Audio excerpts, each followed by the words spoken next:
Bonjour à tous. Aujourd'hui, on va décortiquer ensemble un parcours qu'on a tous connu, mais sur lequel on se penche finalement assez rarement.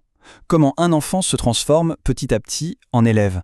C'est un voyage vraiment fascinant au cœur des mondes qui nous façonnent, depuis le cocon familial jusqu'à l'univers très codifié de l'école. Alors la question qui va nous guider, c'est celle-ci. Comment ça se passe, cette métamorphose ? Qu'est-ce qui se joue, au fond, quand on passe de l'environnement intime de la maison à celui beaucoup plus formel d'une salle de classe ? C'est tout l'enjeu de ce qu'on va voir maintenant. Eh bien, cette transformation, elle est loin d'être simple. Ça ne se fait pas en un claquement de doigts. D'après les travaux de Zekhard Safia, tout ça se déroule en fait à travers 3 grandes sphères d'influence. 3 mondes bien distincts que chaque apprenant doit traverser pour se construire. Allez, on plonge dans le vif du sujet. Voici la structure de ce parcours, ce qu'on appelle le triptyque de la socialisation. On va commencer avec la sphère familiale, le point de départ de tout. Ensuite, on verra la sphère des pairs, c'est-à-dire l'ouverture aux autres. Et on terminera avec l'institution scolaire, le monde des règles et de la performance. C'est parti, explorons ça étape par étape. Notre voyage commence donc ici, dans le tout premier monde, la famille.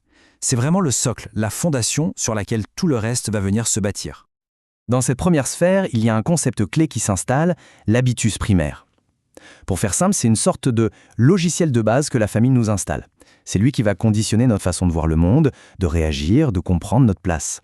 C'est vraiment le premier moule de notre identité. Donc ce qu'il faut bien comprendre, c'est que la sphère familiale n'est pas du tout neutre. C'est un lieu de transmission très active. L'enfant va y absorber les valeurs, les croyances, les manières de faire de ses parents. Et tout ça va devenir son tout premier, et à ce moment-là, son unique cadre de référence. Allez, on passe à la deuxième étape, et c'est là que les choses commencent à bien évoluer.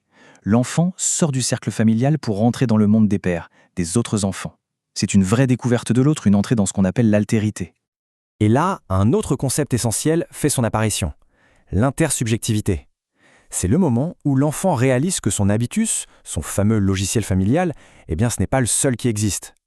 Il se confronte à d'autres manières de voir, à d'autres règles. Et c'est dans cette confrontation qu'il va commencer à négocier qui il est, non plus seulement par rapport à sa famille, mais par rapport aux autres.